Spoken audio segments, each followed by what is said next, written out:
Assalamualaikum warahmatullahi wabarakatuh. Alhamdulillahirabbil alamin wassalatu wassalamu ala sayyidil awwalin sayyidil akhirin sayyidina Muhammad wa ala alihi wa ashabihi wa li baitihi wa zurriyyatihi ajma'in. Amma ba'du. Allahumma bika asbahna wa bika amsayna وبك نحيا وبك نموت وإليك النشور. بسم الله الذي لا يضر مع اسمه شيء في الأرض ولا في السماء والسميع العليم. بسم الله الذي لا يضر مع اسمه شيء في الأرض ولا في السماء والسميع العليم. بسم الله الذي لا يضر مع اسمه شيء في الأرض ولا في السماء والسميع العليم. نعوذ بكلمات الله التامات من شر ما خلق.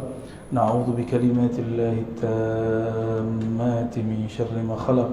نعوذ بكلمات الله التامات من شر ما خلق. اللهم نسألك خير هذا اليوم خير ما فيه خير ما بعده، ونعوذ بك من شر هذا اليوم شر ما فيه شر ما بعده، إنك أنت علام الغيوب. Amin ya rabbal alamin. Bapak Ibu, saudara sahabat bukan Allah, insyaallah kita masuk ke kajian hikam.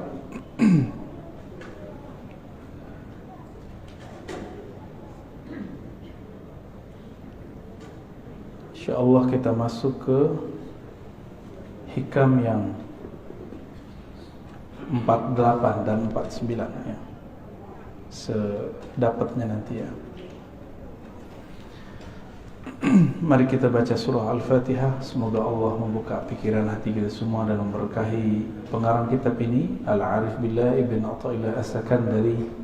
Al-Fatihah. A'udzubillahi bismillahirrahmanirrahim. Alhamdulillah. إياك نعبد وإياك نستعين غير المغضوب عليهم ولا الضالين. Beliau mengatakan min alamati mautil qalb. Tulisannya jelas ya. Min alamati mautil qalb. Dan ini dia yang saya kasih bintang.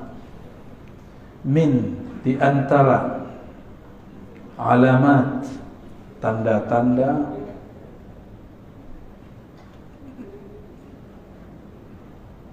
alamat ini artinya tanda-tanda ya.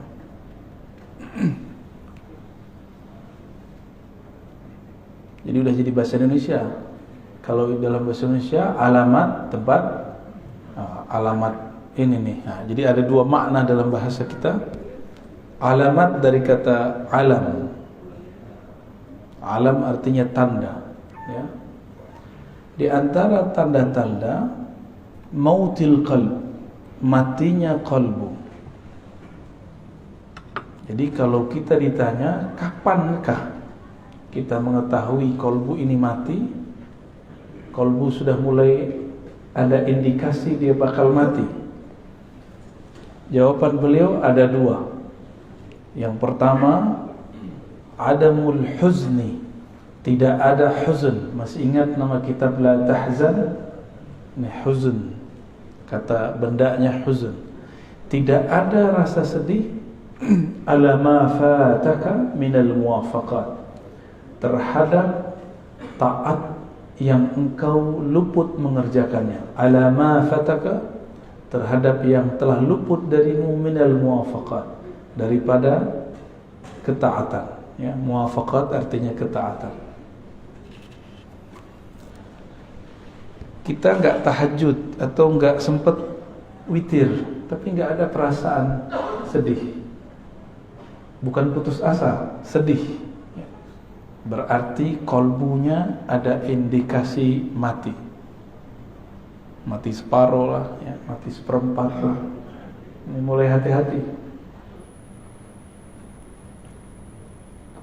Apalagi yang disebut muwafaqat. Tahajud itu taatnya badan, taat nafsiyah namanya. Muwafaqat ya, ada yang di badan, ada yang di akal. Kajian-kajian yang bermutu, kuliah-kuliah yang bermanfaat, itu amal juga, taat juga, tapi taat akliyah. kita tidak mengikuti kajian-kajian bermutu, kuliah-kuliah yang bermanfaat, dan tidak merasa menyesal, nggak merasa sedih, berarti akalnya mati, gitu, ya. Malam tadi witir nggak? Witir itu kalau di thariqat saya wajib, bukan fardu, wajib. Jadi saya membedakan fardu dengan wajib. Fardu 5 waktu. Kenapa disebut wajib? Karena Nabi SAW idza tarakahu qadah. Nabi jika meninggalkannya, Nabi mengqadanya. Dan mengqadanya lebih serius daripada salat-salat yang lain. Kalau salat yang lain itu masih ada opsi-opsi dari beliau. Dan wajib ini juga bisa diartikan sesuatu yang didisiplinkan. Jadi Nabi mengqada amal-amal sunnah yang sudah dibiasakan. Zikir pagi petang ketinggalan sama kita, diqada enggak? Nah, zikir pagi petang ini sebenarnya ada tipsnya kalau kita lagi sibuk. Zikir pagi petang itu yang inti adalah subhanallah, alhamdulillah, la ilaha illallah, Allahu akbar, la haula wala quwata illa billah, salawat 100. Semuanya 100. Antum lagi sibuk 10. Sibuk juga, yaudah satu napas deh baca 7 kali, ya. Subhanallah, alhamdulillah, la ilaha illallah. Yang penting ada zikirnya pagi sore, pagi sore, pagi sore. Tapi kita sesibuk apa sih? Kayaknya punya kesibukan apa gitu? Adakah sesuatu yang lebih menyibukkan dari Allah Subhanahu wa ta'ala? Apakah ada sesuatu yang lebih besar daripada Allah Subhanahu wa ta'ala? Saya capek, saya gak sempat witir. Ya salah, ya. Bisa capek-capek untuk dunia tapi tidak mau berlelah payah untuk akhirat. Wajar kalau nanti di akhirat jadi miskin, karena di dunia tidak mau kerja keras untuk akhirat. Orang yang malas-malas waktu mudanya, tuanya gimana? Ya kismin, susah nanti, menyusahkan orang dia nanti. Orang-orang yang tidak belajar di masa mudanya, tuanya dia juga nyusahin orang alim. Tapi orang alim ini senang disusahin. Seperti orang tua senang kalau anaknya manja, selama dia masih sanggup. Tapi apakah itu berlanjut terus? Maka wajar Al-Quran itu enggak bicara ibtaghi minad dunya, ibtaghi dunya, enggak, cari dunia, enggak ada ayatnya. Yang ada cuma ibtaghi fima ataqallahu daral akhirah. Yang kamu cari akhirat, yang kamu berlelah, bersusah payah itu akhirat. Maka temukanlah akhirat kita di dalam pekerjaan. Saya sering menyebutkan, Bapak Ibu, sahabat-sahabat yang masih aktif bekerja, kalau kita bekerja adil kalau pemimpin, amanah jika seorang yang mendapatkan jabatan, tidak korupsi, tanggung jawab, inilah akhiratnya dunia kita. Jadi kalau kita bekerja, temukan akhirat di dalamnya. Ada akhirat di dalam kerja kita.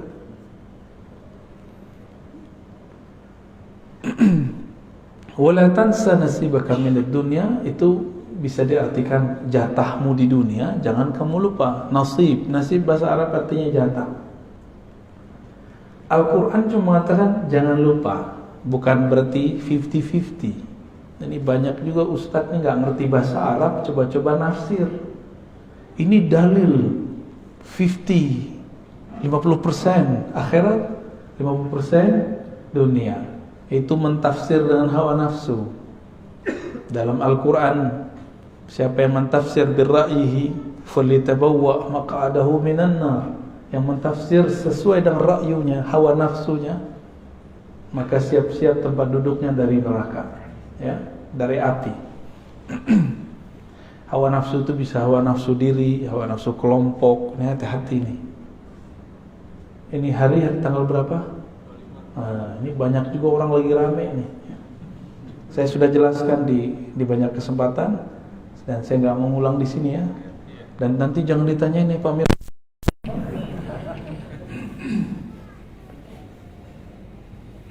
Dan yang kedua, tadi yang pertama, ini dia. Yang kedua, tarkun nadam. Tidak ada meninggalkan nadam. An-nadam artinya penyesalan. Ala ma fa'altahu min wujudiz zallat. Terhadap yang kau lakukan dari zallat. Apa arti zallat? Ketergelinciran dalam dosa. Ada perasaan nyesel gak dengan masa lalu? Kalau ada, berarti kolbunya masih sehat. Ya. Semua kita punya masa lalu.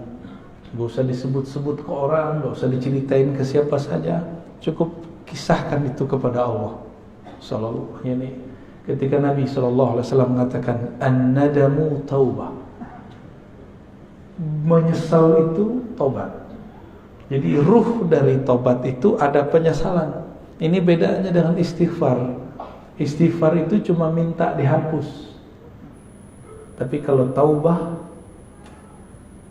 ada rasa menyesal. Jadi kayak kolbu kita remuk gitu rasanya. Kalau ingat kolbu yang keras langsung menjadi pecah.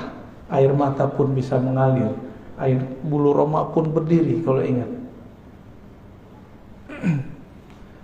Oleh karena itu, dalam latihan zikir kami, biasanya sebelum zikir kita cek kolbu itu pakai taubat. Jadi ntar diajak yang hadir zikir itu, ayo kita istighfar. Jika kolbunya tersentuh oleh istighfar, berarti kolbunya masih sehat. Kalau enggak, berarti ada masalah. Istighfar ini juga harus spesifik. Jangan doa doang yang spesifik. Ini kan beberapa ustadz mengajarkan jamaah doa yang spesifik. Oke, sebelum kamu doa yang spesifik, istighfar juga spesifik. Jadi sebutkan kepada Allah, ya Allah, saya punya dosa ini. Dalam hati kita ngomong. Nah, itu yang disebut ngaku, menyesal. Ya. Dan saya yakin yang hadir termasuk saya yang berbicara ini tidak ada yang dijamin dari maksiat. Dulu, sekarang, nanti kita nggak tahu ya. Oleh karena itu buang-buang jauh rasa diri ini suci. Berarti kalau begini, orang-orang yang merasa sok suci itu kolbunya mati walaupun zahirnya taat. Orang yang merasa sok suci. Siapa lagi? Orang yang merasa paling benar. Orang yang merasa paling benar tidak akan pernah menyesali perbuatannya. Benar gak?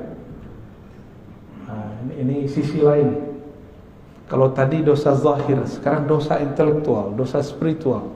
Salah satu dosa spiritual, indikator kolbunya mati, dia tidak pernah menyesali pemikirannya, tidak pernah insaf, tidak pernah mundur merevisi kata-katanya. Seorang Rasulullah masih merevisi kata-katanya, apalagi cuma seorang ustaz, apalagi seorang pimpinan rumah tangga kah, suami istri. Kita harus membuang ego itu. Jangan sok perfeksionis mengatakan saya kalau begini ya begini. Itu namanya keras hati, bukan pendirian. Kalau jelas salah, katakan salah. Oh, berarti saya salah. Kok kolbu susah untuk mundur? Barangkali kita kurang mencahayai kolbu dengan nama Allah Al-Latif. Maka saya menyarankan diri saya sendiri dan antum semua baca nama Allah Ya Latif. Imamuna Abdul Hasan Asy-Syadzili menganjurkan baca Ya Latif, ya. Ya Latif. Itu 129. Baru ada efeknya. Ya Latif, Ya Latif, Ya Latif. Wahai yang maha lembut, wahai yang maha halus. Mata dipejam, dipanggil Allah dengan hati. Dan rasakan kolbu kita akan lama-lama lembut, lembut, lembut, lembut ya. Nanti antum akan gampang minta maaf. Jadi orang yang susah minta maaf itu ya latifnya kurang ya. Ini biasanya nih ibu-ibu ya selalu benar ya, kata bapak-bapak. Tapi saya ketemu kok perempuan yang gampang minta maaf. Tapi kalau kata kawan kita, keluar loh sama perempuan. Tapi itu bukan diskredit perempuannya. Mungkin perempuan ini terlalu halus. Wallahu a'lam bishawab. Tapi Allah yang lebih halus, yang maha halus pun menyebut dirinya afuwun, ghafurun, ghafarun. Ghafurun, ghafar. Allah menyebut dirinya afu, maha pemaaf. Kenapa kita gak pemaaf? Saya heran ada tokoh agama ngomong kalau kita disakiti, kita balas lebih jahat lagi. Kalau ada orang berbuat baik, kita balas lebih baik. Itu setan ngomong begitu. Separuh benar, separuh salah. Kalau ada orang menyakiti, tidak balas menyakiti, itu baru waliullah. Ya, kita dihujat nggak balas menghujat, ente wali. Wali Allah kan la yakhafuna laumata laim. Dia tidak takut cacian orang yang mencaci, karena dia sibuk kolbunya dengan Allah. Mau orang caci maki, mau orang puji, kolbunya sibuk dengan Allah Subhanahu wa ta'ala. Ketika ada orang memujinya, dia memulangkannya kepada Allah. Jika ada orang mengkritik yang mencacinya, maka dia pulangkan ke dirinya. Oh, mungkin aku yang buruk ya Allah, mungkin teguran darimu. Maka seorang kekasih Allah, jikapun dia dicaci, dia dimaki, dia dikata-katain, dia tidak lihat antum yang kata-katain. Yang dia lihat mungkin ini teguran dari Allah Subhanahu wa ta'ala, atau mungkin ini ujian. Saya emosi atau tidak? Ya, gimana? Antum dicaci maki, emosi ya, panas ya? Biasa aja lah ya. Rasulullah SAW itu makhluk yang paling banyak dicaci. Benar. Oh, di Quran lengkap, majnun, asatirul awwalin, dhalla, macam-macam. Nabi itu gila. Adakah cacian yang lebih tinggi dari gila? Nggak ada, itu paling tinggi udah. Agak rendah dikit, asatir awwali, suka mendongeng. Rasulullah ini suka membawa kisah-kisah masa lalu. Bahkan itu menjadi perintah di Quran. Waqsusil qasasa. Bagi mereka ini dianggap sebagai dongeng. Dongeng apa lagi nih, gitu ya. Terus kalimat berikut, la ya'zum adz-dzanbu 'indaka 'azmatan tasudduka an husnil dhanni billah. Nah, ini beliau lagi ngasih harapannya. La ya'zum adz-dzanb, tidaklah dosa itu jadi besar. 'azmatan, benar-benar besar, tasudduka an husniz dhanni billah. Jika engkau menghadapkannya dengan husnuz dzan kepada Allah Subhanahu wa ta'ala. Fa inna man 'arafa rabbahu istasghara fi janbi karamihi dzanbah. Orang-orang yang kenal Allah, maka di sisi Allah dosanya jadi kecil. Ini ilustrasinya gini. Kalau kita punya cucu, punya anak, punya saudara, punya teman, nyenggol di jalan atau jatuhin gelas di rumah, dia tamu kita, tamu teman lama atau anak sendiri, jatuh gelas, digampar nggak? Minta ganti nggak? Anak sendiri atau teman dekat, tamu. Tapi kalau bapak lagi masuk ke resto, ibu lagi masuk ke resto, mecahin gelas, ganti nggak? Karena nggak kenal transaksinya. Saya beli, ya saya bayar, saya jual, gitu. Nggak kenal. Coba kalau kenal, digratisin nggak? Gratisin. Beberapa kali kita makan di mana digratisin. Pas mau bayar, udah ada yang bayar pak. Ternyata sohibnya. Ternyata sohibnya di samping kita nggak kenal, tapi dia kenal sama teman-teman saya. nggak jadi bayar. Enak, tapi jadi nggak enakan. Mau datang lagi, wah nggak bayar nih. Jika kita kenal seseorang, dia berbuat salah, kita maafkan.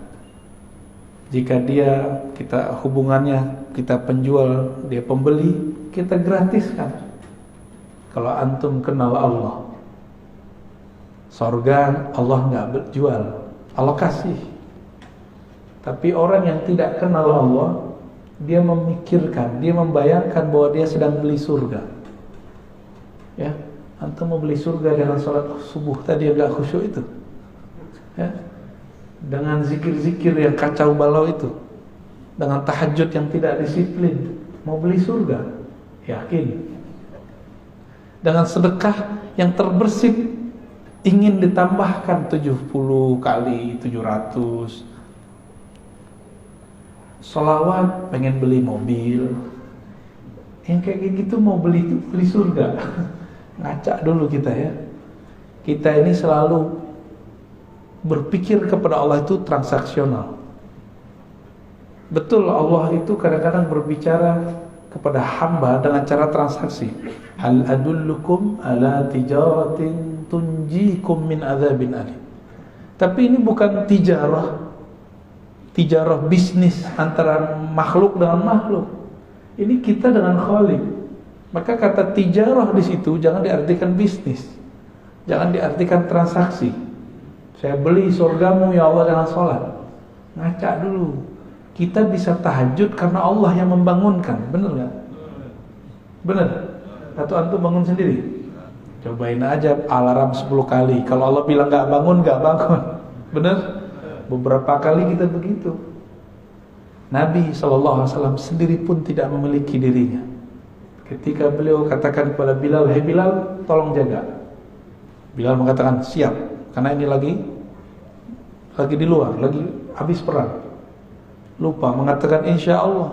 Tertidurlah Nabi dan para sahabat. Bilal tertidur ketika bersandar dengan tongkatnya. Itu Rasulullah aja nggak bisa ngelawan. Nah, ini juga bukan menghibur antum yang tiap hari telat bangun ya, jangan salah paham. Enak amat. Ini kata kunci.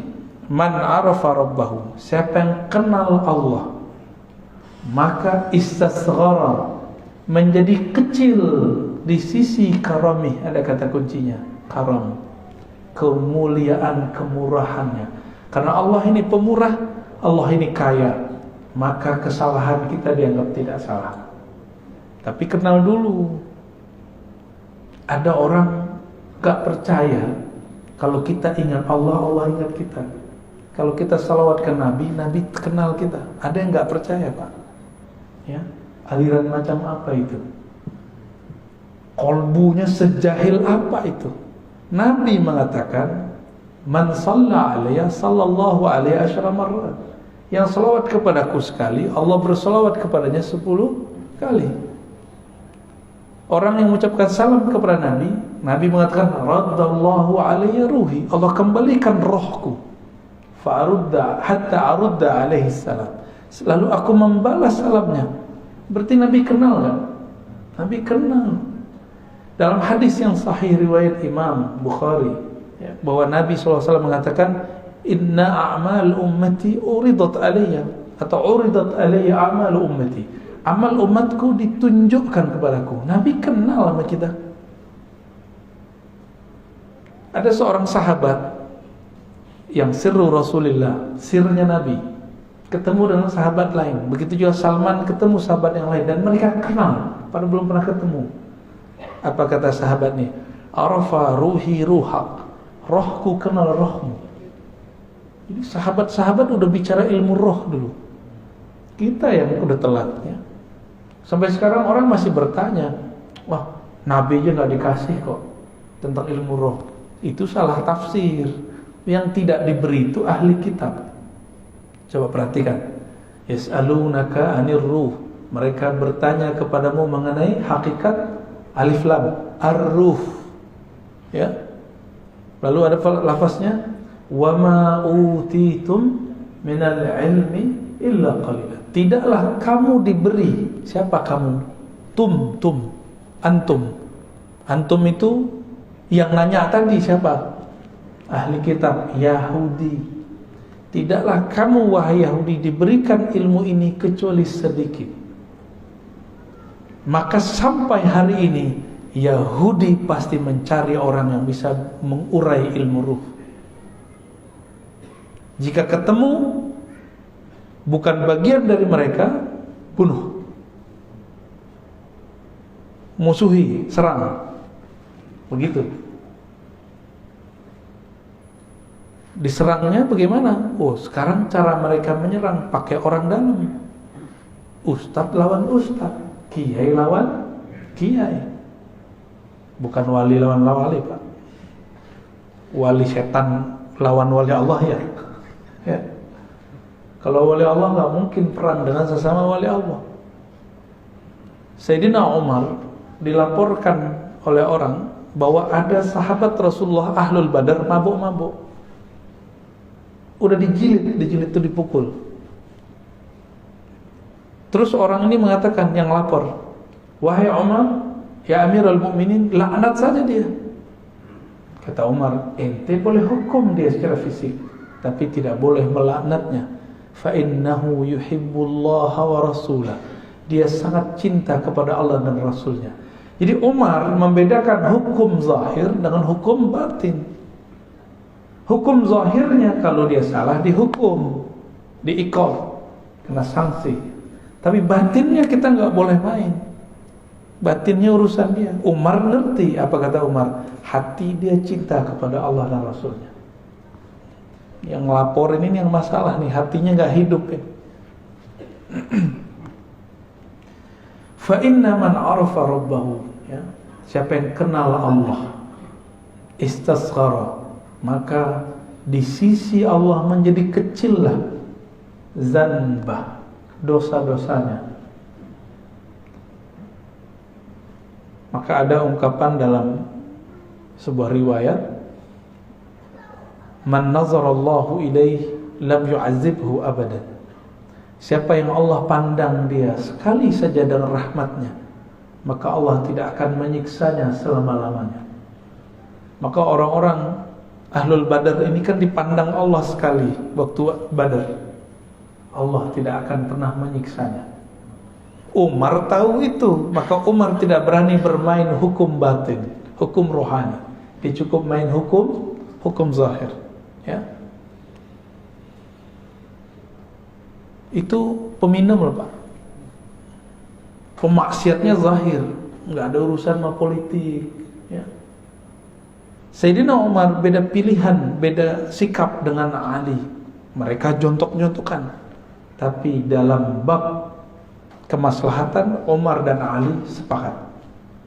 Suatu kali Umar Ibn Khattab radhiyallahu ta'ala anhu ingin keluar kota, memimpin pasukan langsung. Datang Ali pakai kuda. Apa kata Ali? Ya Amirul Mukminin, jika engkau mati di tengah jalan, lalu siapa yang ngurus Madinah? Ini tanda Sayyidina Ali tidak nafsu jadi khalifah, tidak seperti yang diklaim banyak orang. Ini hadis sahih. Apa kata beliau? Jika kamu nanti perang dan engkau mati di tengah jalan, engkau mati di medan juang, lalu yang ngurus kami siapa? Kami masih butuh engkau, wahai Umar. Kira-kira begitu.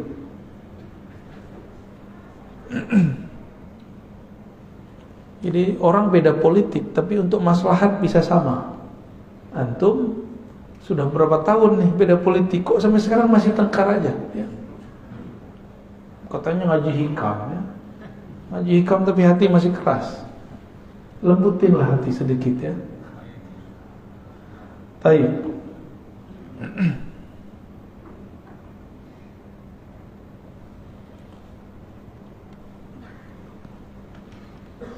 Nomor 50.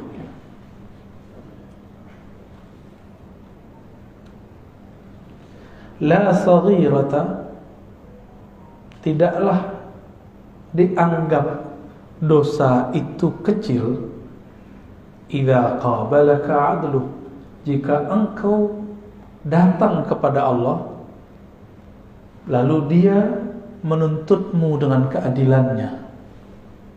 Jadi jangan pernah minta keadilan Allah. Ini kayaknya ada yang minta keadilan Allah ya. Ada yang berani minta keadilan Allah?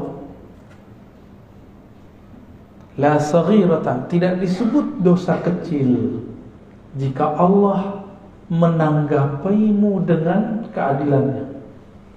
Jadi jangan pernah mengatakan Allah nggak adil nih. Jangan pernah ngomong gitu. Kok kita yang kena corona? Kok zaman kita yang kena corona? Gitu. Jangan ngomong gitu ya. Orang yang berbicara seperti itu berarti nggak kenal Allah. Bahwa Allah itu sudah banyak memberi rahmat untuk kita. Allah itu sudah banyak maafin kita loh Pak. Di zaman dulu satu dosa itu langsung diikop. Sekarang udah berapa kali dosa kita lakukan Allah nggak langsung ikop. Maka ini Allah kasih kesempatan supaya tidak mengulang kembali. Kalaupun terulang balik aja lagi ya. Jangan kemudian putus asa. Nggak ada kata putus asa kepada Allah. Ini dia adil. Oleh karena itu Imam Abul Hasan Al-Asy'ari mengatakan, mintalah rahmatnya, jangan engkau pernah minta keadilannya. Minta rahmat Allah maksudnya gini, saya dengan sholat saya tadi, saya gak yakin Pak bisa masuk surga. Kalau Allah nih hitung-hitungan adil dengan kita, Allah akan bilang, kamu sholat aja gak khusyuk, terus minta surga.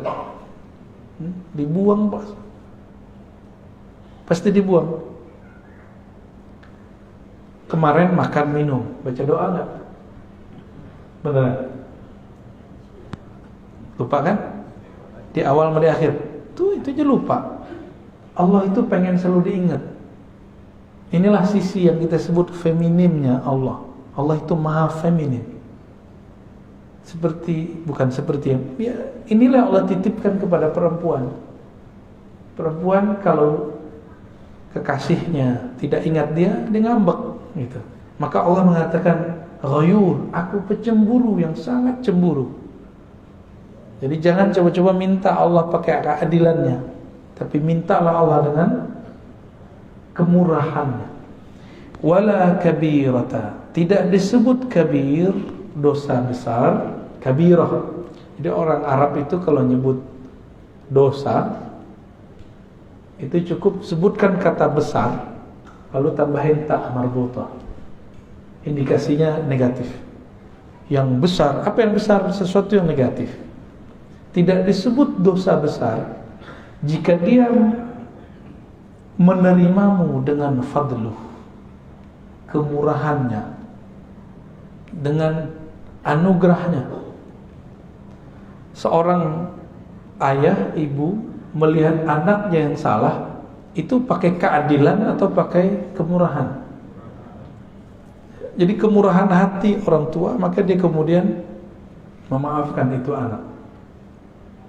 Jika seorang ayah kepada anak-anaknya seperti itu, apalagi Allah kepada hambanya. Allah itu lebih sayang kepada kita daripada orang tua. Ya. Sama orang tua sayang-sayang, tapi tengkarnya selalu. Ya.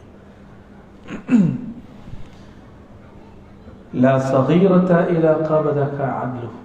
Tidak disebut dosa kecil jika Allah menerimamu dengan keadilan.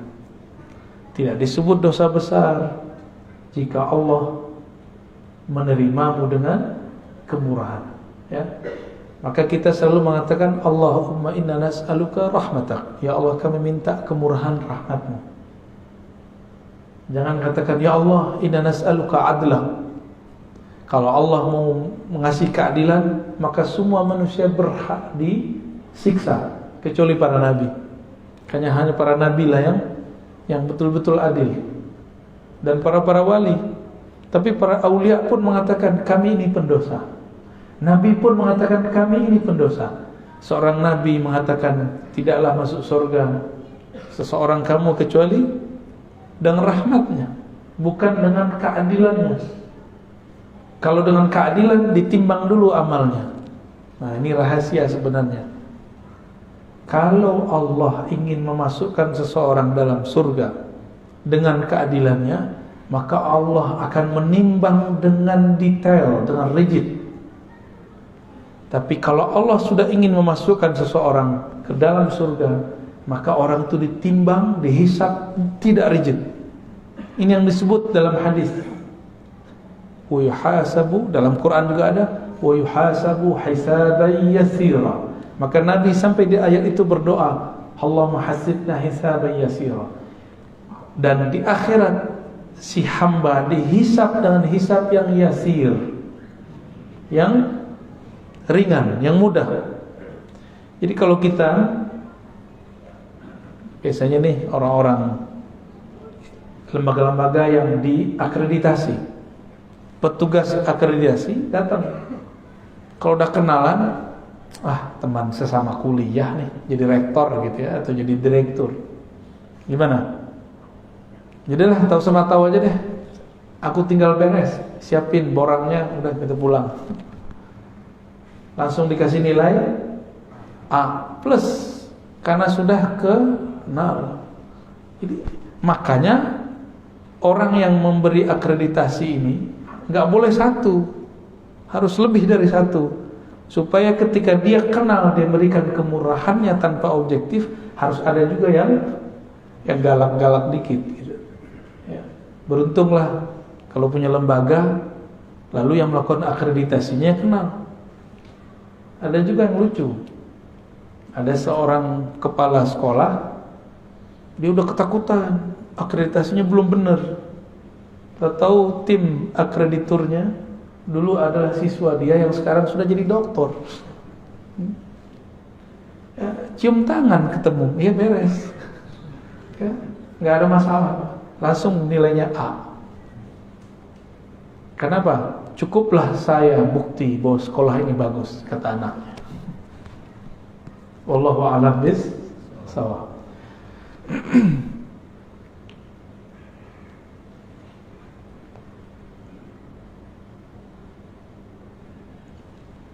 Masih lanjut? Semangat amat ya. Oke, kita lanjut ya, 51. Ini kayaknya hikam terbanyak nih. La amala arja lil qulub min amalin yaghibu anka syuhuduh. Nah, ini kayaknya salah ketik ya. Ini kalau bersanad tahu Pak di mana salahnya. Kalau nggak bersanad nggak tahu. Ini kelirunya di sini. Lil qabul. Ini bahasa Arabnya lil qabul. Kebalik sama dia ya. Tidak adalah amalan yang diharapkan untuk lebih diterima. Qabul. Qabul bahasa Arab. Para masyaikh, para habaib kalau penutupan pengajian, penutupan doa, qabul gitu ya. Gabul. Kalau habaib Hadrami ngomongnya gabul. Kalau kiai-kiai yang fasih bahasa Arab, qabul diterima. Nggak tahu entah cocok logi entah apa, nasinya namanya kebuli. Ya. Sepertinya cocok logi yang cocok ya. Tidaklah ada amalan yang lebih cepat diterima oleh Allah min amalin, melebihi satu amalan. Amalan yang mana? Yaghibu anka syuhuduh. Ini cara nerjemah. Kalau ada yang bisa bahasa Arab, ini kata kerja, ini fa'ilnya yang bekerjanya. Dahulukan ininya subjek, ini predikat. Jadi dalam bahasa Arab dibalik-balik. Amalan yang penyaksianmu terhadap amalan itu yaghib, hilang. Maksudnya apa? Kamu sholat tapi tidak merasa dirimu lah yang sholat. Kamu sedekah, kamu merasa itu adalah harta dari Allah. Kamu guru, sukses mendidik murid, bukan kamu yang merasa dirimu sukses mendidiknya. tapi itu adalah titipan dari Allah, dan Allah lah yang mengupgrade jiwanya. Kamu punya jasa ngurus masjid, bangun yayasan, bikin pesantren, tapi kamu tidak memandang kamulah yang beramal. Nah, ini pesan juga untuk para pengurus masjid ya, biar nggak makan hati amat ya. Pak Mirwan udah pensiun ya? Waduh. Amal yang paling berat di tengah masyarakat itu ngurusin fasilitas bersama, yang kita sebut wakaf lillah. Kan ini milik Allah. Maka orang yang tulus melakukan ini, tulus ngurusin ini, itu dia dapat amal yang paling besar selama dia tidak merasa berjasa. Jadi jangan ada yang ngomong kalau bukan gua nih ngurus masjid, masjid nggak jadi, nggak jalan. Itu langsung dicoret. Ya, berarti kita memandang diri kita beramal. Sedangkan di sini Ibnu Athaillah mengatakan ciri-ciri amalan yang langsung diterima oleh Allah, kamu tidak memandang kamu beramal. Jika kamu khidmat, kamu tidak memandang kamu khidmat. Jika kamu takmir masjid, kamu tidak memandang dirimu punya jasa. Jika kamu seorang kiai, guru, semuanya, kamu tidak memandang kamu yang pintar. Ya. Ini kalau nggak saya nggak jadi nih. Kalau kiai lain lagi. Kalau bukan saya ngajar, pasti sepi. Pasti santrinya nggak beres. Itu perasaan-perasaan begitu. Dia sedang mengambil hak-hak Allah Subhanahu wa ta'ala. Yang berhak ngomong begitu cuma Allah. Dan dulu para sahabat Nabi radhiyallahu ta'ala anhum, ketika mereka perang Khandaq, perang Khaybar, ada 3 perang. Itu ada namanya Amir ibnul Aqwa, itu baca syair. Begitu juga Abdullah bin Rawaha. Apa syairnya sama? Laulaka anta ma sallaina mahtadaina. Ya Allah, jika bukan karena Engkau ya Allah, kami tidak dapat hidayah, kami tidak dapat melaksanakan sholat. Nabi di hadapan mereka. Jadi Abdullah bin Rawaha, Amir bin Aqwa bersyair depan Nabi, dan para sahabat pun ikut bersyair. Nabi pun ikut berdendang. Jadi Nabi ini suka seni, Pak.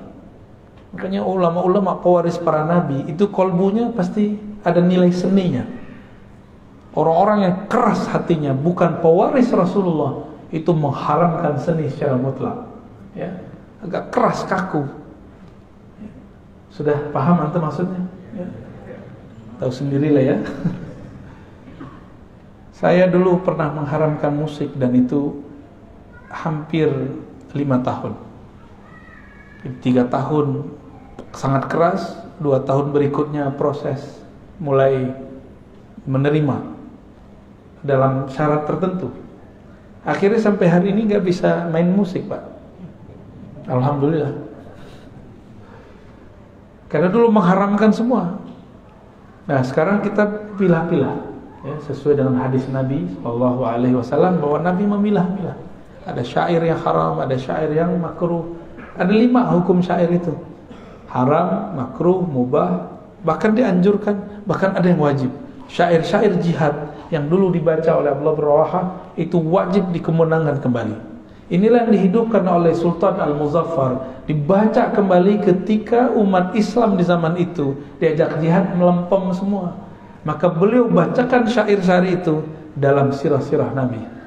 Inilah awal maulid Nabi di tengah umat Islam Sunni, bukan dari Syiah. Ya. Ini masjid ini ada maulid nggak kemarin? Ada. Alhamdulillah. Ya.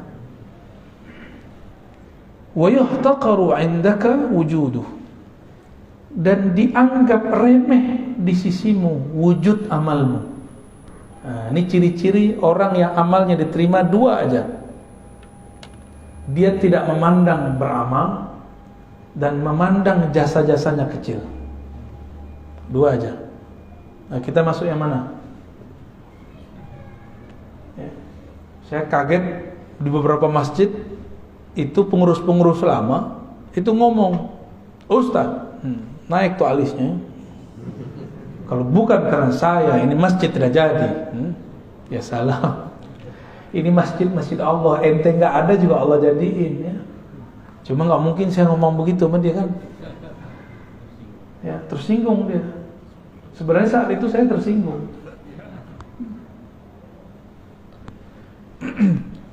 Ini ciri-ciri amal yang qabul ya. Qabul, amal yang diterima. Jangan dibaca kubul ya. Terhilang wawunya. Kubul tempat keluar berat. Nauzubillah, jangan salah baca ya. Inilah yang disebut dalam ilmu ma'rifatullah fana fillah. Ya, orang sering nyebut fillah, benar ya? Gaya kayak ngerti aja ya. Sering nyebut begini ya? Fillah, lillah, billah. Kalau nggak ngerti gue jangan baca lah, malu gitu. Ya. Lillah aja gampang. Fillah jangan sebut. Fillah ini berat. Fillah itu dalilnya wa man jahada fina lanahdiyannahum subulana. Siapa yang mujahadah fina di dalam kami, itu maksudnya apa tuh? Dalam cinta kepada kami, menghilangkan dirinya dalam diri kami, menghilangkan sama basarnya dalam sama basar kami, menghilangkan amalnya dalam amal kami, perbuatannya dalam perbuatan kami. Allah masih nyebut kami loh di situ. Lanahdiyannahum subulana. Kami baru tunjukkan jalan-jalan, banyak jalan bukan satu, menuju kami. Ya, kalau syariat jalannya satu, tapi kalau jalan rohani, kalau sudah dibuka jalannya banyak. Itu sebabnya banyak thariqat. Kalau mazhab cuma 4 mazhab, syariatnya sama, cuma pemahaman yang beda. Tapi thariqah bisa banyak. Thariqah sufi, thariqah para aulia. Karena dalil tadi, lanahdiyannahum subulana. Ini pakai lam taukid dan nun taukid. Sungguh benar-benar kami akan tunjukkan jalan-jalan kami. Jadi banyak jalan menuju Allah. Siapa yang dia mendapatkan itu? Orang yang lebur, tidak memandang amalnya. Kita menyebutnya fana fillah. Fana, tenggelam, karam dalam Allah. Orang kalau sudah benar cintanya, egonya habis. Ini suami istri, mohon maaf ya yang sudah menikah. Antum belum benar-benar mencintai kekasih kalau masih merasa berjasa. Kalau masih butuh kata-kata terima kasih. Walaupun sehari-hari kita harus begitu. Kalau masih belum percaya dengan pasangan kita keluar, mulai ada kekhawatiran. Ntar dia digoda ini, ntar dia ngelirik ini. Berarti kita nggak ada percaya sama dia. Betul, jangan percaya sama pasangan. Percayalah dengan Tuhan dia. Maka kalau pasangan kita keluar, kita katakan, ya Allah, aku titipkan pasanganku kepadamu. Aku titipkan anak-anakku kepadamu. Aku titipkan, begitu. Guru dengan murid sama. Guru capek kalau semua urusan murid diurus sama dia. Urusan dunia akhiratnya lelah. Maka seorang guru nggak boleh juga jumawa, ya, nggak boleh juga merasa sok berjasa. Dia cukup katakan, ya Allah, hanya Engkau yang urus mereka. Bapak ini kan banyak pengalaman rohaninya, juga banyak bebal rohaninya. Ya. Itu kalau satu-satu saya harus dengerin curhatnya, telinga saya hilang sebelah kali Pak. Ya. Nggak mungkin. Maka Bapak curhatlah kepada Allah. Saya pun mendoakan semoga kita diterima oleh Allah Subhanahu wa ta'ala. Udah syuruk Pak. Jadi ciri-ciri amal diterima apa? Jadi ilmu tasawuf, ilmu mengetahui amal diterima apa enggak. Nanti antum coba lihat. Barusan subuh merasa soleh enggak? Merasa dapat pahala dunia dan seisinya nggak dengan sholat sunat tadi? Aneh nggak yakin. Orang takbir aja nggak jelas, takbir aja ngantuk-ngantuk. Ya, baru ingatnya pas assalamualaikum, baru ngeh gitu. Jadi gerakan itu cuma karena sudah biasa. Jadi kayak orang silat, kalau sudah mulai takbir ngikutin aja.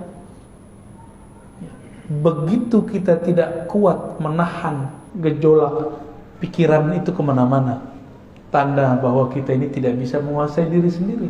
Terus antum menguasai orang lain, ya.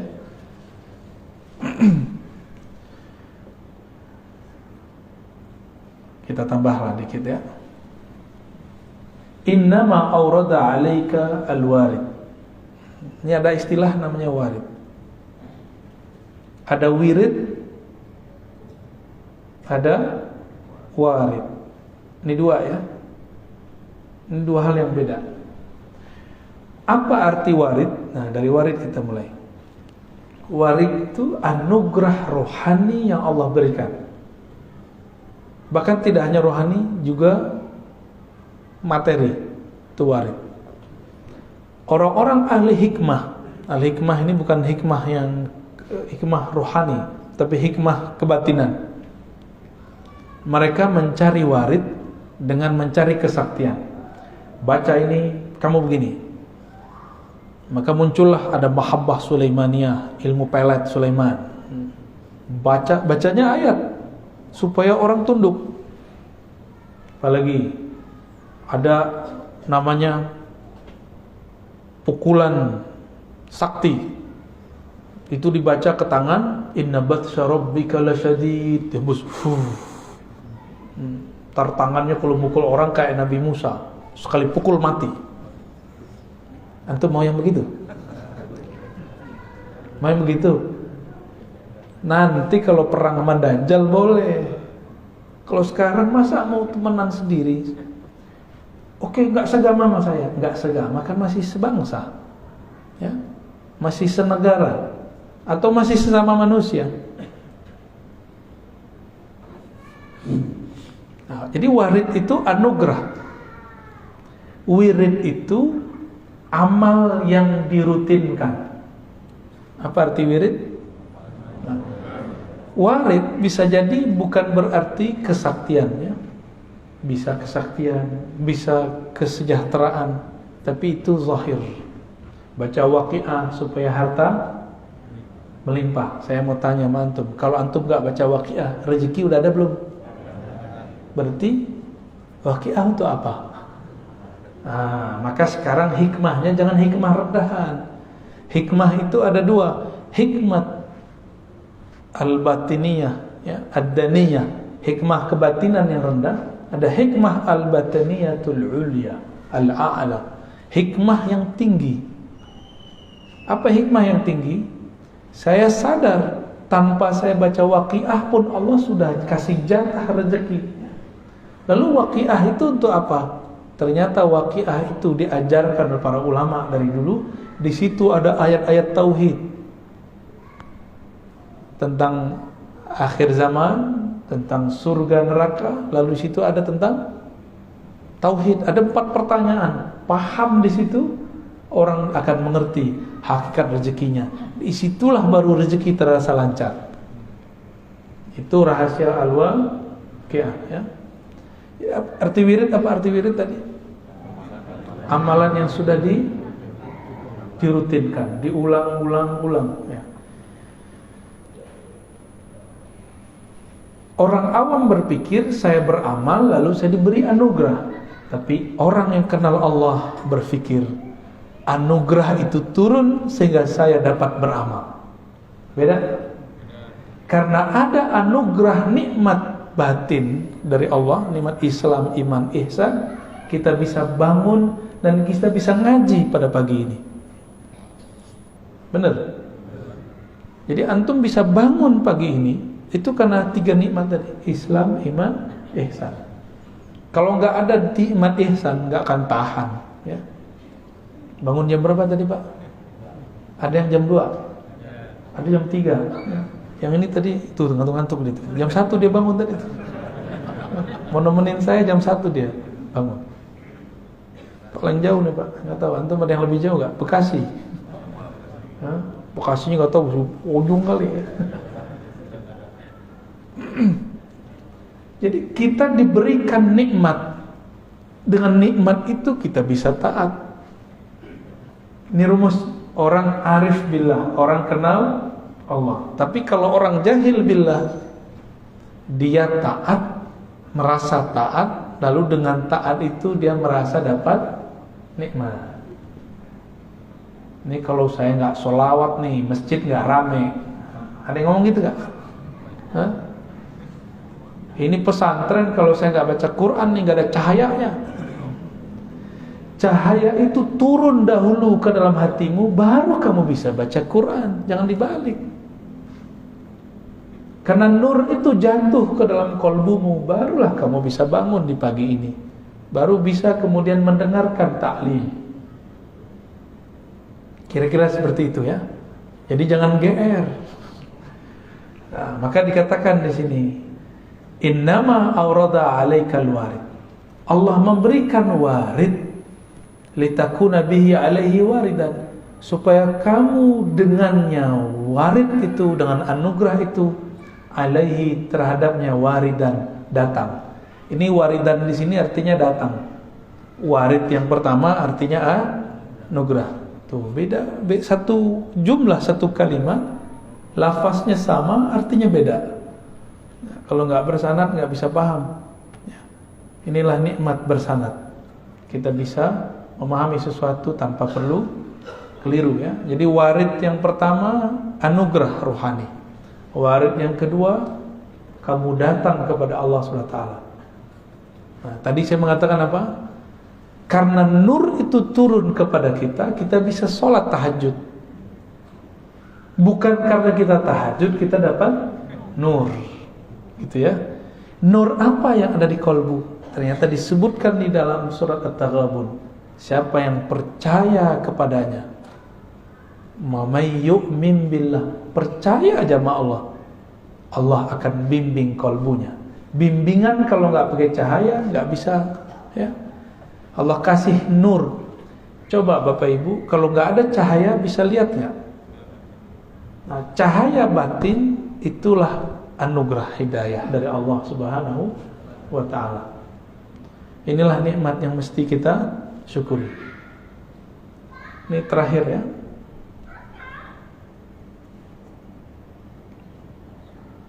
Awrada 'alaikal warida. Dia memberikan kepada kamu warid. Liyatasallamaka min yadil aghyar. Agar engkau selamat daripada gangguan selainnya. Aghyar. Waliyuharriraka min rikil athar. Lalu membebaskan kamu, memerdekakan kamu dari penjara, tawanan, athar, alam semesta. Maksudnya gini, Allah itu berikan kamu anugerah rohani supaya tidak bergantung kepada guru, supaya nggak bergantung kepada obat, makanan. Kita tetap berguru, kita tetap minum obat, tapi yang kita minta kepada Allah hidayah. Ketika minum obat, gantungnya ke Allah. Apa yang kita gantungkan? Aku meminta kesembuhan darimu ya Allah. Sehingga nanti jika obat habis, nggak panik, karena kesembuhan dari. Sehingga jika guru mati wafat, innalillahi wa inna ilaihi rajiun, nggak goyang, ya. Maka saya mengajak kepada para guru, para kiai, para mursyid, para murabbi, jangan buat murid-murid itu bergantung kepada kita. Jangan buat murid-murid bergantung kepada sosok kita. Tapi buatlah murid terlatih dengan amal-amal, amal fikriyah, amal fikrah, amal qalbiyah, amal qalbu, lalu amal badaniyah, amal badan. Syukur-syukur jika ada amal ruhiyah, ma'rifatullah. Jadi jangan bergantung kepada kiai, kepada guru. Guru manusia, jangankan guru, Rasulullah pun wafat, benar. Rasulullah sudah wafat kan? Hanya Nabi Isa, Nabi Khidir, Nabi Ilyas yang masih hidup. Nabi Khalid itu dikubur, dia pesan. Nabi Khalid bin Sinan, ada Nabi Khalid bin Sinan. Beliau pesan kepada kaumnya, jika aku dikubur, tolong nanti digali lagi. Setelah kalian gali, aku akan hidup kembali. Jadi Nabi Khalid itu belum mati, Pak. Maka sekarang di alam barzakh Nabi Khalid itu masih aktif. Ya. Begitu imam-imam kita menjelaskan, Ibn Arabi dan imam-imam yang lain. Nabi Khalid bin Sinan. Jadi masih ada nabi di alam. Nah, itulah yang diungkap dulu oleh Allah yarham Al-Habib. Siapa yang baru meninggal itu, yang majzub juga, Ja'far Al-Kaf, ya. Antum percaya atau tidak, dia mengislamkan orang di dalam kubur. Itu ilmu asrarnya Sayyidina Khalid alaihissalam. Jadi kalau nggak lapor ke Sayyidina Khalid, nggak punya koneksi rohani kepada beliau, nggak akan bisa mengislamkan orang dalam kubur. Sulit dibayangkan pakai akal, karena ini bukan wilayah akal, ini wilayah rohani. Jadi jangan usah dipikirin ya. Banyak orang mikirin, akhirnya mereka nggak percaya dengan kajian kita. Apa kata mereka? Belum dengar utuh. Ar-Razi ini mempercayai ada orang gila jadi wali. Ya salam ya. Kapan kita bilang orang gila jadi wali? Pernah nggak antum dengar saya mengatakan orang gila jadi wali? Ada nggak? Jangan-jangan yang bilang dia gila tuh gila ya. Nggak ada kita pernah mengatakan itu. Kita mengatakan ada kekasih Allah, kalbunya bercahaya dengan cinta Allah, ketutuplah akalnya. Orang-orang melihat dia gila, dia bukanlah gila. Lalu siapa yang tahu dia bukan gila? Sesama wali, sesama kekasih-kekasih Allah atau murid-muridnya wali. Itu udah Allah yang aturin ya. Habib Ja'far masih ingat nggak? Kalau baca Fatihah nggak jelas, Al-Fatihah itu orang kalau nggak ngerti, Pak. Ya, masa walinya Aswaja begini ya. Nah, kira-kira begitu. Jadi semua yang kita lihat zahirnya belum tentu seperti yang terlihat. Banyak kok yang kelihatan baik, batinnya rusak. Banyak yang kelihatannya rusak, ternyata batinnya bagus. Mulailah semenjak hari ini, pagi ini, melatih sir rahasia di kalbu ini, memandang orang dengan kebaikan. Ya, untuk ada intel di sekitar kita, itu kita baik-baik aja sama mereka. Ya. Mereka kan intel itu manusia juga. Ya, kalau kita baik, terkolbunya kayak ke bawah. Insya Allah. Intel yang bahaya itu intel setan. Ya. Kalau intel dunia ya, masih gampang, Pak. Intel setan nggak bisa berubah. Kerjanya ngadu domba. Nanti dia bawa setan tuh tubuh manusia. Nanti datang ke ustadz apa, diceritakan yang bukan kita, tapi si ustadz tuh nanti benci kepada kita. Berhasillah. Menjawablah ini dua ustadz. Tengkarlah, umat pusing. Senang gak setan? Antum mau kami begitu? Jadi jangan adu-adu kita ya. Gak mau kan jadi intel setan? Baik Bapak Ibu yang melakukan Allah, sahabat-sahabat semua, di pagi yang penuh berkah ini, di hari yang mungkin ada saudara kita yang sedang merayakan hari mereka, kita tidak usah ribut di situ ya. Kita ributkan apakah kalbu ini kenal Allah. Siapa yang kenal Allah, fakullu yaumin 'id. Setiap pagi rasanya hari raya. Ya, tidak perlu nunggu Idul Fitri dan Idul Adha. Mungkin ada dua pertanyaan, silakan satu dari laki-laki, ikhwan, akhwat, satu. Ya, silakan satu dan belakang dua. Silakan.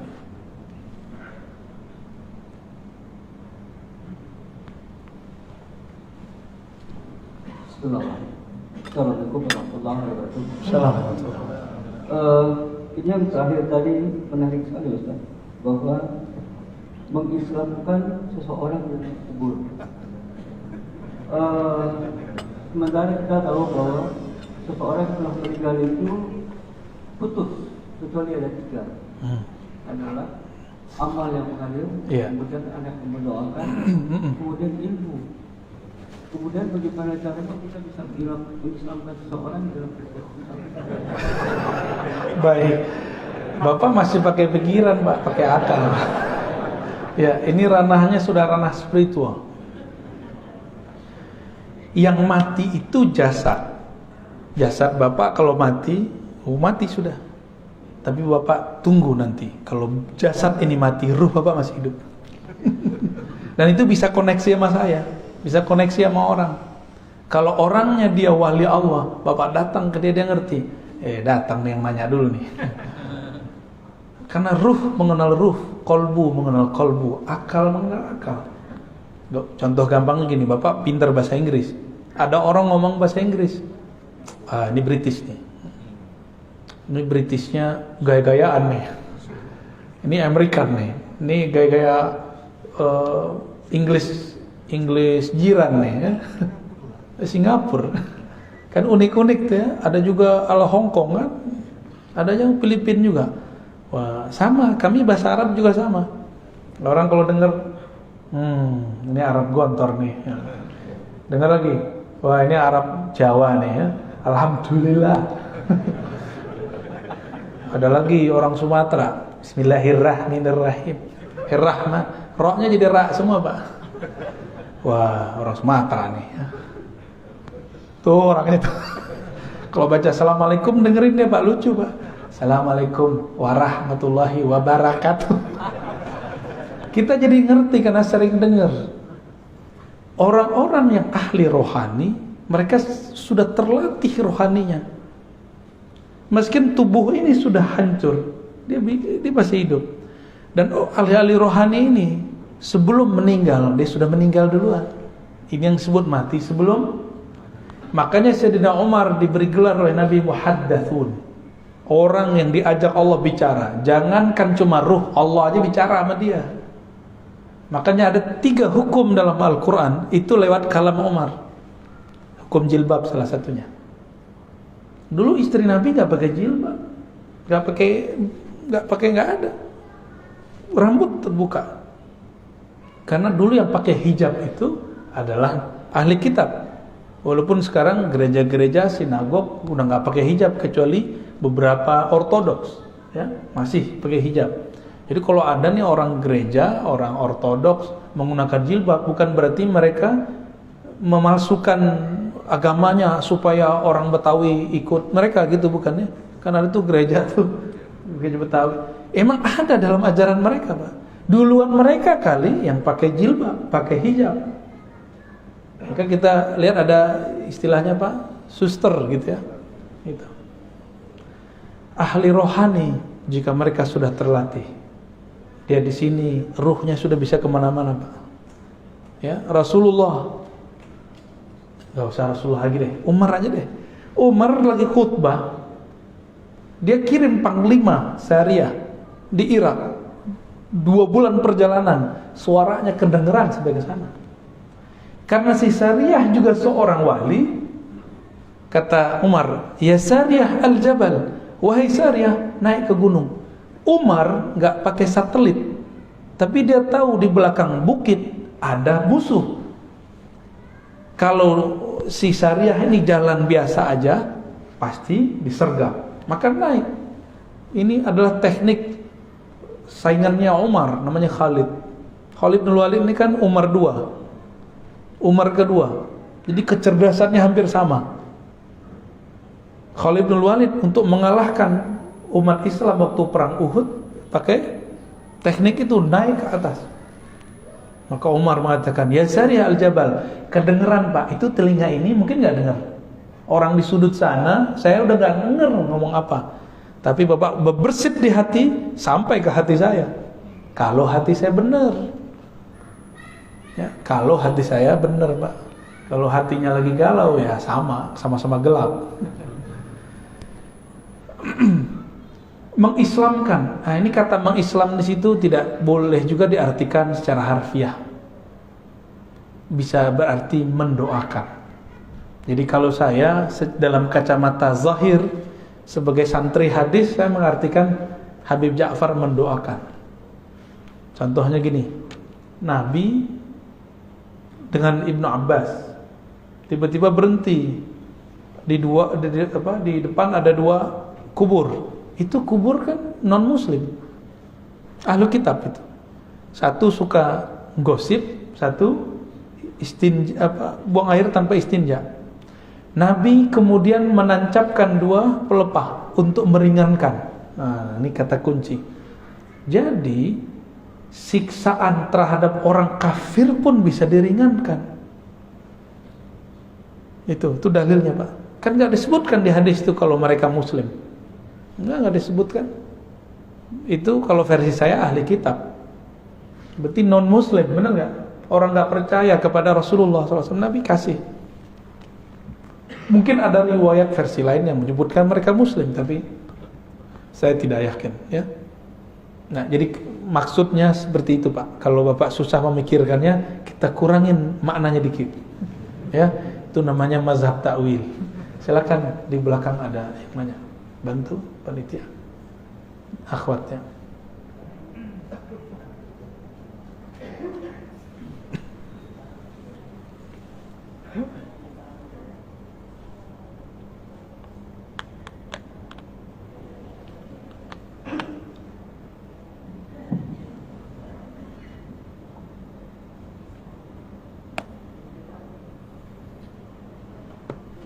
Assalamualaikum warahmatullahi wabarakatuh.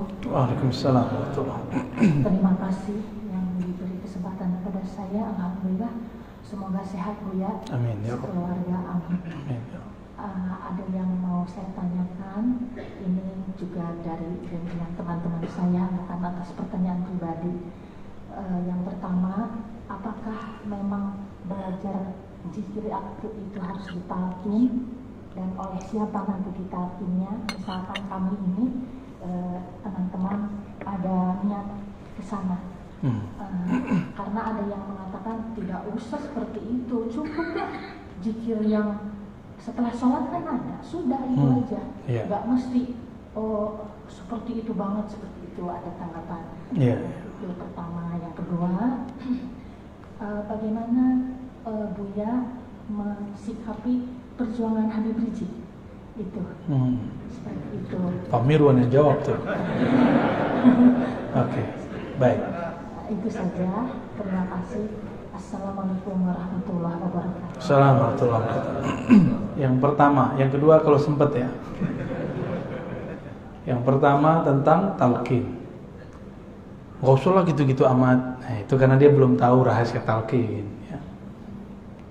Kalau kita mau tanya masalah zikir, jangan dengerin komentar orang awam atau ustadz yang awam dalam zikir. Ustadz ini kan juga ada spesialisasinya. Ada yang spesial sholawat, ada maulidan mulu, talqin gak pernah. Ada yang cuma bid'ahin talqin mulu sama sholawat, itu ada juga. Yang ngerti talqin orang bersanad, karena talqin itu ada sanadnya kepada Rasulullah Sallallahu Alaihi Wasallam. Dalil talqin di Quran ada. Fa'lam annahu la ilaha illallah. Itu dalil talqin. Apa arti talqin? Memberi bimbingan, memberi pengajaran kepada orang mengenai hakikat la ilaha. Talqin ini ada dua, talqin ilmu, talqin zikir. Quran ada namanya metode talqin. Benar. Jadi sebenarnya kita sudah dapat talqin Quran. Kalau nggak ditalqinkan Quran oleh guru, kita nggak akan bisa baca Quran. Jadi Bapak Ibu ini dari dulu bisa baca Quran karena ditalqinkan. Talqin itu beliau baca, kita ikut.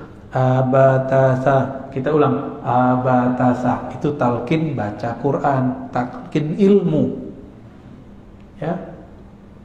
Atau nggak usah belajar ya. Yaudah di rumah aja baca Iqra sendiri di rumah ya.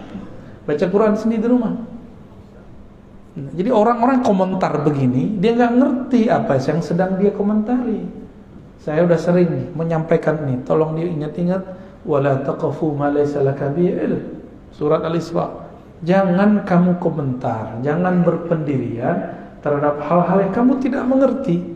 Ilmu itu pengetahuannya sudah jelas. Ujung pangkalnya, dalilnya apa. Kalau tidak katakan, oh saya nggak mengerti talqin apa, gitu aja. Ya. Yang kedua, di dalam hadis ada hadis Muslim, Nabi mengatakan, laqinu mautakum la ilaha illallah. Talqinkan mauta. Apa arti mauta? 3 maknanya. Orang yang akan mati, yang sedang mati, yang sudah mati. Yang ngomong Imam Ibnu Rif'ah, diulang oleh Imam Nawawi, diulang oleh Imam Subki, diulang oleh imam setelah mereka. Ada 3 makna ya. Apa aja? Ini bakal mati nggak? Berarti wajib talqin. Yang kedua, sedang. Yang ketiga, ya, dalam riwayat Imam Ibnu Abi Syaibah, Nabi ditanya, bagaimana untuk orang hidup wahai Rasulullah? Nabi mengatakan, lebih baik.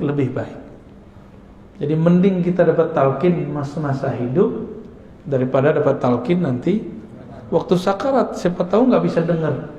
Udah pernah lihat orang sakarat belum? Dia nggak bisa dengar. Dia melihat tapi bukan kita. Dia ngelihat nggak tahu kemana ngelihat. Dia ngambil nafas tapi nafasnya sudah tersengal-sengal. Apalagi dalilnya? Dalilnya banyak. Ada di riwayat Imam Ahmad, Imam Tabarani, bahwa Nabi SAW mentalkin Ubadah bin Samit, mentalkin Sayyidina Ali, mentalkin sekelompok sahabat. Ada talqin jama'i, berjamaah. Ada talqin furada ya, sendiri-sendiri. Gak tahu nih ahwalnya datang kapan nih saya mentalkin di sini. Tapi beberapa kawan sudah ya. Karena mereka mau ngikutin baca ya Hayyu ya Qayyum setiap hari dengan jumlah yang sudah saya sebutkan ya. Mungkin pada iri kali ya, waktu saya ke Martapura langsung talqin. Antum jangan iri, itu muridnya Abah Guru Sekumpul. Itu mereka tidak pernah meninggalkan maulid setiap pekan. Sholawat terus, nggak pernah sepi dari sholawat. Itu orang-orang Banjar sana. Mereka datang dari berbagai provinsi. Itu saya talqin di tengah hutan, Pak. Itu bukan tengah kota itu. Itu wilayah dulu sempat konflik. Itu kan gunung emas itu. Ditutup oleh pemerintahnya, dijadiin tempat zikir. Canggih nggak tuh? Tadinya orang pada eksploitasi alam. Ngapain mereka di situ? Tambang. Kalau tanah dari tambang hancur nggak? Bapak pergi ke Bangka, itu tambang-tambang pribadi. Kalau kita naik udah kayak orang kudisan itu pulau. Ya mohon maaf orang Bangka ya. Itu harus dibenerin tuh. Gimana cara benerinnya saya nggak tahu. Ditutup. Nah kemarin kita buat zikir. Saya tadinya nggak tahu, tapi ketika datang kok udaranya enak. Masih banyak kunang-kunang. Tahu kunang-kunang? Ini pencirian dalam ekologi. Kalau masih ada hewan-hewan tertentu, kita lihat, kita hirup baunya atau kita lihat indikatornya, berarti udaranya masih bagus. Dan orang datang ke situ. Kita dari kota tuh, kota Martapura, Banjarbaru ya, ke sana jauh sekali, ada 1 jam. 1 jam udah pakai patwal. Orang datang dari Sampit, dari Palangkaraya, dari Pontianak, dari Balikpapan, itu datang Pak, dan itu muridnya Abah Guru Sekumpul semua, muhibbin mereka. Abah Guru Sekumpul wafat tahun berapa dulu? 2004 atau 2005? Ya, 2004 ya.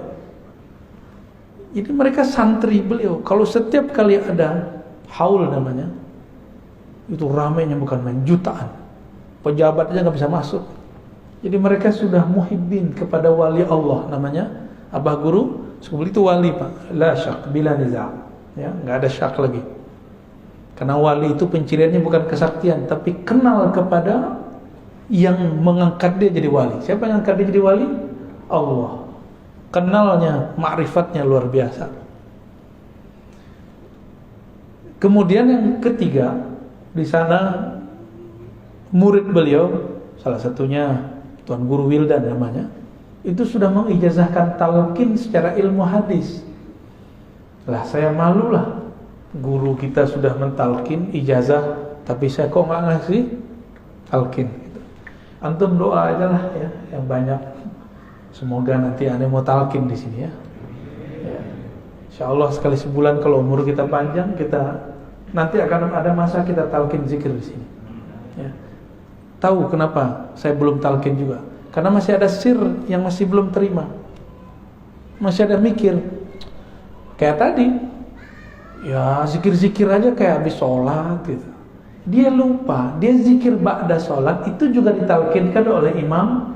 Itu talkin tuh, imam mengatakan astagfirullah, astagfirullah, itu talkin itu Pak. Cuma talkin am, bukan talkin khas. Talkin yang dimaksud talkin khas, walaupun berjamaah. Ini berjamaah nih, tapi tekniknya khusus. Kalau am, imamnya baca sendiri, kita ngikut. Kalau khas, dibimbing kata per kata, lafaz per lafaz. Insya Allah, ya doa aja lah. Kalau nggak sempat ya semoga husnul khatimah semua. Bagaimana dengan Al-Habib Rizik Syihab? Antum sudah tahu mauqif pendirian saya. Saya mencintai semua Habib. Semua Habib saya cinta. Mau Habib alim, Habib jahil, saya cinta. Mau Habib berpolitik, Habib tidak berpolitik, saya cinta karena dia zuriat Rasulullah SAW. Tapi saya punya pendirian. Saya juga ngaji, mereka juga ngaji. Mungkin kami beda guru. Dalam beberapa mazhab pemikiran mungkin kami berbeda dengan Habib. Boleh nggak? Habib sama Habibnya beda. Habib Quraisy beda dengan Habib Rizik. Habib yang sering isi di sini, Habib Jindan, beda dengan Habib Rizik. Maka pro kepada salah satunya bukan berarti pro kepada kebenaran. Itu mahabbah antum aja. Senangnya pergerakan yang mana? Saya terbebas, terlepas dari semua pendirian keagamaan atau politik mereka. Saya cuma mengatakan ana uhibbukum ayyuhal habaib. Aku cinta kepada kalian semua. Karena Nabi SAW mengatakan ahibbu ahla baiti hubban li. Cintailah ahlu baitku karena engkau cinta kepadaku. Karena saya memandang nasabnya Habib Rizik, nasabnya Habib Jindan, semuanya zuriat Rasul. Di darah mereka ada darah suci Rasulullah SAW. Karena hormat kepada darah mereka, nasab mereka, maka kita cinta kepada mereka. Tapi tolong bedakan cinta dengan fikrah.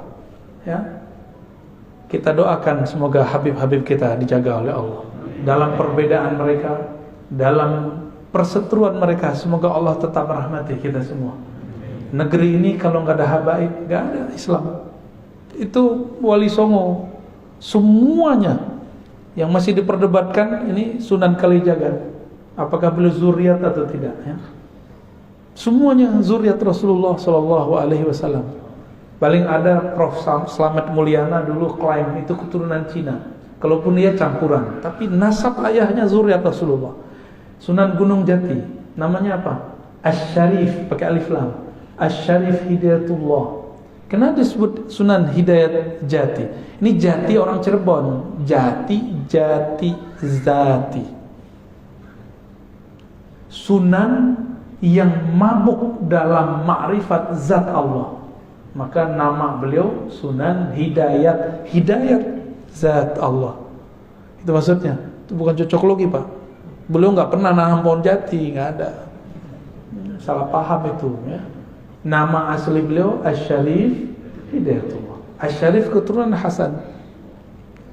Ada Syekh Jumadil Kubra, ada Maulana Malik Ibrahim, ada Maulana Ibrahim As-Samarkandi. Itu Ibrahim aja ada dua.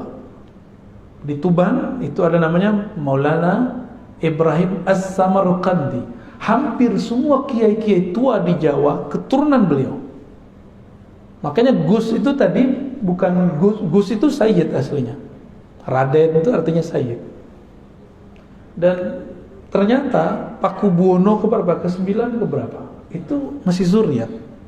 Dan di Solo juga ada perkawinan campuran antara sultan-sultan dengan ya mungkin istri-istrinya saya nggak tahu.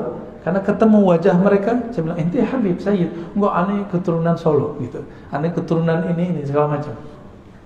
Dan kita cinta mereka semua. Di Pontianak ada kesultanan ya, Al-Qadri, itu zuriat Rasulullah. Sampai ke Ambon, baik Ambon Selatan, Ambon yang sekarang ataupun Halmahera, itu zuriat Rasulullah SAW. Itu mau kemana? Yang bikin kesultanan dulu di negeri ini, Kesultanan Banten, Sultan Hasanuddin, itu zuriat Syarif Hidayatullah. Ya, mau apa lagi? Semuanya masih zuriat. Jadi kalau kita ini kurang ajar sama mereka, takutnya Rasulullah murka sama kita. Dan yang paling berat, bahwa nasab Nabi ini adalah pencirian Imam Mahdi. Maka ciri-ciri pengikut Dajjal di akhir zaman ini tidak percaya Habib, bahwa mereka keturunan Rasulullah sallallahu alaihi wasallam, ya. Maka antum yang cinta dengan Habib Rizik, saya juga cinta Habib Rizik. Antum yang cinta Habib Jindan, saya juga cinta Habib Jindan. Apalagi guru-guru mereka, Al-Habib Omar, ya. Ada di Jawa Timur Habib Taufik. Tapi saya juga cinta dengan Habib Quraisy Shihab, ya. Terus tiba-tiba orang kayak antum yang nggak kuliah S1, S2, S3 tafsir seperti beliau berani mengomentari tafsirnya. Ngaca dulu. Yang paling lucu LC baru S1 berani komentarin Profesor Doktor. Pak Quraisy Shihab itu S1, S2, S3-nya tafsir. Penafsiran dia sekarang itu hasil dia ngaji di Al-Azhar. Jika berbeda, cukup katakan, oh saya kurang cenderung kepada tafsir Pak Quraisy, saya senangnya tafsir fulan, gak apa-apa. Tapi jangan menghujat, sok-sok pinter, ya. Nanti dihisap semua loh, hati-hati. Dulu saya begitu, Pak. Dulu saya termasuk yang menghina Quraisy Shihab. Saya dulu menghina beliau. Ternyata kualat. Disuruh jadi host, jadi MC waktu seminar. Di situ kita kenal beliau, masya Allah, orangnya tawadhu sekali. Sangat-sangat tawadhu, ya. Negeri ini dibangun dulu beberapa persennya oleh zuriat Rasulullah SAW. Maka kalau sekarang mereka berbeda, ya karena memang dari dulu mereka berbeda. Kita doakan Habib Rizik, semoga Allah jaga dia. Semoga beliau segera keluar. Semoga nanti tambah adem, ya. Semoga nanti para Habib kita pergerakannya bertambah mesra. Amin ya rabbal. Untuk para habaib, mari kita bacakan Al-Fatihah. A'udzubillah. Bismillah. Ya Allah. Shiratal ladzina an'amta 'alaihim ghairil maghdubi 'alaihim waladdallin. Amin. Demikian Bapak Ibu, ya. Saya tidak berbicara politik, tapi di belakang politik aja. Semoga kajian ini diberkahi Allah, kita yang hadir semuanya dipandang dengan ridhonya, dengan rahmatnya. Amin ya rabbal alamin. Mohon maaf atas salah dan kurangnya. Allahumma salli ala nabiyyina Muhammad. Subhanakallahumma wa bihamdika asyhadu an la ilaha illa anta astaghfiruka wa atubu ilaik. Assalamualaikum warahmatullahi wabarakatuh.